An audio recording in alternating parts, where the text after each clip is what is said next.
Welcome back to Nasdaq Trade Talks. I'm your host, Jill Malandrino, Global Markets Reporter at Nasdaq. We've been coming to you live from the 44th Annual Futures Industry Association Conference. Joining me is my colleague from Nasdaq, Tony Seo, who's the head of Marketplace Regulatory Technology. It's great to have you on set. First time here with me. It's exciting to have you on.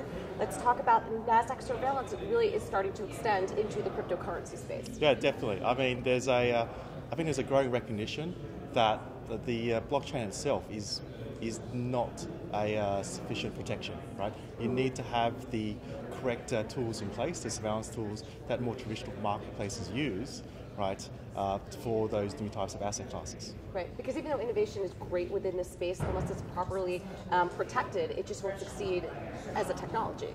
No, financial innovation without consumer investor protection is doomed to fail. So there's 4 common stages of updating rules anytime there's new developments within the market space. Tell us about those. I think there's a lot of people who are talking about how there's a lack of regulatory guidance around these new types of products, and what we're really in is in the third phase are really the 4 phases of regulatory rule updates, where regulators react to the new types of asset classes that are coming aboard. So, for example, the first phase is really about cautiousness. Regulators don't want to over-regulate and potentially kill a nascent innovation, right? But also they don't want to give too much credence as well to certain behaviours that may not be valid, right? Then the next stage tends to be much more reactionary, right? Where you need to react to the changes as the marketplace evolves, right? And then the third phase, which is where we're now, is much more evolutionary, right? So you've learnt and be about the new types of activity, right? And so what you've done is now, and you've kind of reacted. So you've put in new rules in place, and now the phase we're in now is around evolving and understanding those rule sets.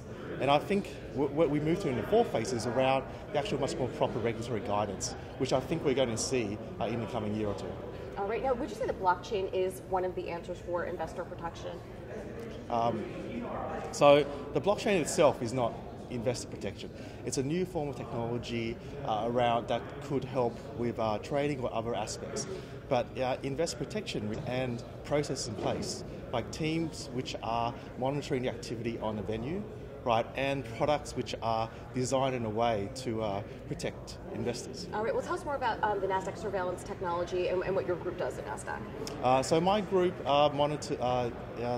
provides the smart surveillance technology for exchanges and regulators, right? So we essentially run through billions of data points of trading activity to look for abnormal behaviour.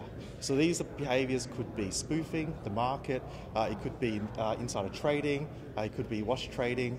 The system essentially runs through all the activity to find those patterns of abuse. Right, so the surveillance that you use for traditional asset classes, if you will, that's now being applied to the digital asset market. Yeah, so we've been working with a few different digital asset marketplaces so far, and what we've found is that the core needs of these new asset places are actually fundamentally very similar, right? So the bad behaviours that had existed in financial markets previously, a lot of them still apply into this new digital asset space. Well, thank you so much for joining us at FIA Boca, and thank you for joining me throughout the day. I'm Jill Malandrino, Global Markets Reporter at Nasdaq.